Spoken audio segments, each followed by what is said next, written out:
Okay, Ben Mole, please talk us through what your exam title was, please, how you chose to approach it, and then we can get into a discussion about how that went. Okay, so my exam title was I chose the journey of the options I had. And the first thing I did was, again, like I did my coursework pieces, I looked at a photographer.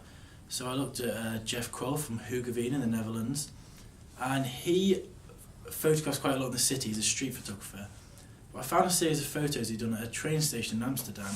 What I really liked about them was the cinematic effect they had, and the cinematic feel. It literally looked, and this was to quote him, he said that he wanted his pictures to look like he'd paused the Blu-ray player. And on my blog you can see some of his photos. And he was at a train station, and I really liked what he'd done with the colours in the photo as well. The way he'd framed the photos. Again, aperture, which is something I've always, like I said previously, I really like shooting wide open. And the way he did that is, when he started he used a 50mm lens, but for all his recent photos he only ever uses a 35mm lens. So a starting point for me was, I didn't have a 35mm lens, but we had a 50mm lens, and this was great because it's open to f1.8, which was really wide open. So this meant that I could really get that shallow depth of field, which was just ideal for what I wanted. So my first step was I also wanted to do a train station, so I went down to our local train station, and I went quite early with the aim of catching the commuters. One morning I went down about 6:30 to try and get all the commuters up to London, and that's the first set of images that you can see on my blog, titled The Station. And I took some of the station, but I also took some of the commuters because I think that's an essential part of the journey. And I really, from those pictures, which you can see again on my blog, what I really liked about that was this idea of the faceless commuter. And yes, some of my photos you can, are of a person where you can see their face, but that's not what it was about. It was about just a mass of people moving, and they didn't really have an identity. And that's why I tried to, when I could, shoot below the waist. I just got the legs and the train station, so you knew it was a commuter, and you could see from what they were wearing, their smart business dress, that they were commuters. So that was a starting point for me, and I went down to that station a few times to get an array of photos. And shooting really early in the morning was really great for me, because I get just as the sun was rising, so the golden hour of photography was just something I was able to maximise. What sort of time were you, it's sort of 7 o'clock, was this to sort of fit in with the school day as well? Were you having to get up early? Or just to sort of really catch the mass of the commuters? Well, a lot of the commuters, I found that when I got down, the first time I went down there, I got down there at about 6:20, which I thought was quite early, and gave me an hour and a bit before I needed to leave for school. What I actually found was that this wasn't that early, and in fact there were people, the station was already quite busy, and the 6 o'clock train was one of the busiest. When I came to do my actual exam images, the ones I wanted to use for my final pieces, I decided to not only go to the station, but get on the train and go all the way up to London. I stopped at Clapham Junction, and then I went on to Waterloo Station, and I spent a while in Waterloo Station. And that day, I got to the train station about 5 o'clock in the morning. The first train to London from Southampton Parkway is the 5 a.m. train. And when I got on that, I was again surprised that there were people, going to work. That was a normal time for them to start work, which was quite sad in a way to see that people. Well, it's true that they were going at 5 a.m., which is a big sacrifice. So did you feel that gave you an insight into maybe a world that you hadn't come across as well, by making that commitment to catch a very early train, and maybe being really surprised how busy it was? Do you think that changed your view as a photographer? Definitely, because it wasn't just the getting up early and getting on the train. It was whatever station I stopped at, whether that be Southampton or Clapham or Waterloo or some of the other London stations, there was just a real sense, and it's the famous British thing of like don't talk to anyone else, and there was just a real sense of I need to get to work, keep my head down, get on the train, read my paper, and just do my thing in a rush. You know, unless you'd actually gone with someone, no one's, even in a coffee shop, you wouldn't say hi, you wouldn't try and make conversation with the person next to you. It was a bit surreal. Did you find that as well, because you were there as a photographer? You were, looking from the outside inside as well. Did you feel that grow the more you photographed? Yeah, I got someone asked me a question about cameras once. That was the only time someone actually approached me to speak to me. I didn't really interact with any of the commuters other than from a distance taking their photograph. The only time I really had an interaction with someone, which is probably what I would say is one of the hardest things about shooting in a public place like a train station, especially in London in this era, was the police. And the day I went up to London was interesting. So I got the 5 a.m. train, like I said, and when I arrived at Waterloo, I photographed for about an hour, and I came out of a shop after buying a drink, and I got a tap on the shoulder from a policeman who wanted to see all my photos, wanted to see what I was doing there, what was going on, could I explain about why he didn't understand that this was a photography project. And then I had to leave the station, go to the National Rail Inquiry Office, which is just around the corner from Waterloo. They made me sign in, they took my photo, they put it on a badge.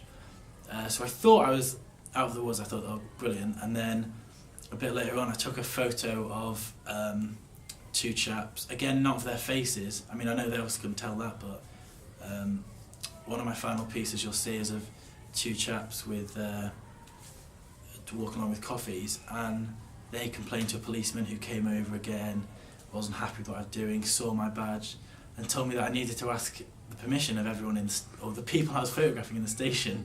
But in a station like Waterloo, which sees tens of thousands of people a day, it was something. Yeah, that was probably one of the hardest aspects to do, because in preparation for the what I call the exam day, I went up to London the weekend before as well and shot a little bit on the underground and a little bit in the stations. And again, you can't use a flash. I couldn't video on the underground. I couldn't. It was a real sign of the times to see, of course, the heightened security. And I was told if I photographed any security cameras, that all my photos would be deleted straight away. So then I had to really be conscious not to get myself into any hot water. I imagine that might have been quite a strange feeling as well, because you're doing your A-level project and you're an A-level student, and then all of a sudden you're thrust into this rather litigious world where you're having to sign. It was really bizarre, because I tried to do a few photos up north when I went up there to visit family, and I wasn't even allowed onto the stage. I thought, I've learned this lesson, I'll ask them in advance. I wasn't even allowed onto the platform, so I couldn't take any photos. I got some of all I could do was bridges over railway tracks. It was just a surreal experience. I couldn't understand, because obviously not living in London, I'm not used to that heightened pressure and the security. I suppose it's a big difference, isn't it, from the days of people like Cartier-Bresson and things like that. Okay, so that's all very interesting background to the actual practicalities. How did you get on? And I can see when I've looked at your exam, that you took some video pictures as well. So could you maybe talk to us about the distillation? That's not a word. Of how you selected your images and how the overall project came together. So, as soon as I got the journey as soon as I chose the journey as a title, one thing that stood out to me is that journey is a moving thing. If you think of a journey, it's from one place to another, so you're moving the whole time. And something I was really keen to do, which I'd never really done before, so it was a bit of a risk, was a video piece to go alongside my still pictures. And so this was something I was a bit unsure about. But on the day of going up to London, and that included the weekend before and the actual exam day, I just had my camera and I just flicked it to video mode on a few occasions to get a few snapshots and catch the movement of this commute, as it were, and a snapshot of the busyness of the train stations. And when I put the video together, which again you can see on my blog, I deliberately put it to a slow piece of music because I thought the contrast just worked really well with the hustle and bustle to a relaxing piece of music. When it came to selecting the images I wanted to edit, because with digital photography I came back with a couple of thousand photos from all of the shooting I'd done. It was tricky because some photos I really wanted to include, but I knew when it came to editing them in the exam I wouldn't have the time. So what I really looked for was back to the cinematic thing, which was something that, like I said, Jeff Kroll had done, and I looked at those that could stand alone. You could have paused a DVD, a film, and that was a little bit with the video as well. I wanted to have it give it a little bit of a cinematic feel, and the most basic way I did this was all my pictures and all the videos. I put a black bar at the top and the bottom, which is something that I saw in Jeff Kroll's work, and I added to mine. And this was part of the editing process, which on the video I found a bit tricky because I'd never done video editing or that much before. But this allowed the black borderlines to really frame the photo, and I cropped it to a ratio of 1 to 20 to 47, sorry, was the ratio. Yeah. Okay, so sort of cinematic Yeah. proportions, as it were, Yeah. like on a widescreen. Yeah. Yeah, interesting. And I get the sense when I look at the video, the end thing, that you were, I felt it quite profoundly actually, that you were trying to capture this sort of massive humanity, that these people were just rushing. It was just a great sea of people, that you were just this one person in the middle, and it was all, you're on, as you said, you're on a 5 o'clock train and that was busy. Is that something that you have felt about your work? Definitely with the video, like I could capture the crowds really easily and the big hordes of people on and off the train. But what I found, the way that contrasted my stills was, especially using that f1.8 on that 50mm lens, is that the depth of field was so shallow that it didn't allow me to then photograph a group of people because the depth of field just wasn't there. So where my video contrasts my stills is that in my stills I'd made an effort to pick out sort of individuals around the station, maybe 1 or 2 people or a person. And it's actually quite interesting when you look at an individual person in a crowd. It's interesting to think that when you look at a crowd, it's an individual person. There's something, either they're having an amazing day, they're having a hard day. There was one of my final pieces of a couple at the train station, completely unaware I was there because they were so loved up. And those individual moments that I was able to capture through the stills, was really great. And that was helped by the 1.8 because aperture, because it just, nothing else matters apart from that one moment of that one individual, which something I wouldn't say I originally set out to do, but when I went through my pictures, it's something I thought I was really happy with. There's a bit of an evaluation, really. I mean, you mentioned it earlier about suddenly having to get ID and what you can and can't do. I mean, if you had another year, for example, if you had a commission to do this as an exhibition or a book or a film, do you think what bits would you go back to, or how would you approach it if you were doing it building on what you've already done? I think definitely the first thing would be just getting permission from someone high up in National Rail, and just sort of giving me coverage to not each time I go to a new station having the same hassle.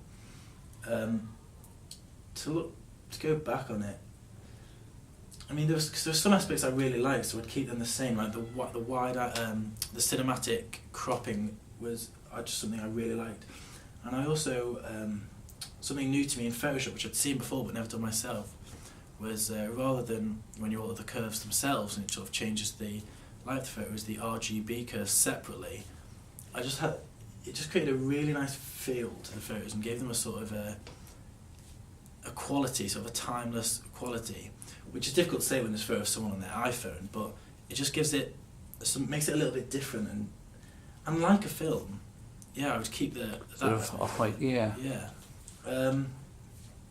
What about?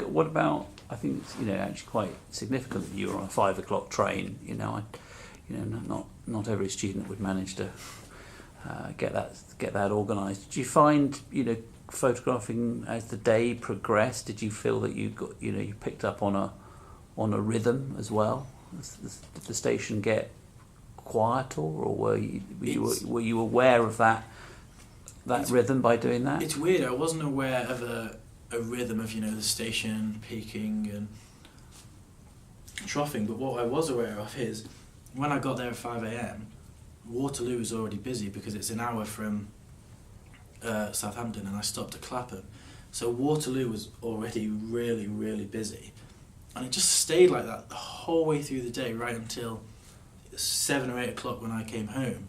I mean, I didn't stay in the station all day. I had to go to some other stations, but there's not a station in London that between the hours of, I would say, 5 a.m.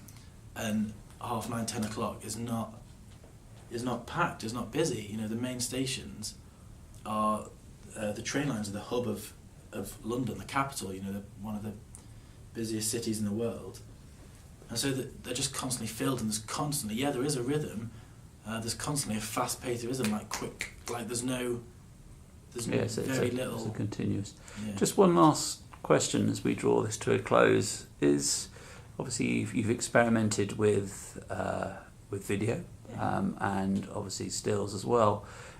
Were the different skills? Did you feel that one could bring something that the other couldn't, and vice versa? Was it difficult to think maybe as a filmmaker at one point and then back as a stills photographer, or was it just a question of the same Video idea mode in the camera and back again? Yeah. No, I would say it is different because I didn't want to carry a tripod round, so I had to hold the camera for the video by hand, which some of the video clips are a little shaky, but I think that just adds to the the the rhythm of the station, as it were. And I guess in a way there were times where I thought that wouldn't work as a photograph, and I thought that would work as a video. So always in the back of my mind I did think flicking between the two, which would work best. But the stills, like I said, for me, when I look back at them, maybe not the day, really became about the individuals in the individual moment on the day, and the video was a movement as sort of this mass of people as a whole throughout their day. Thank you. No worries. Thank you very much indeed.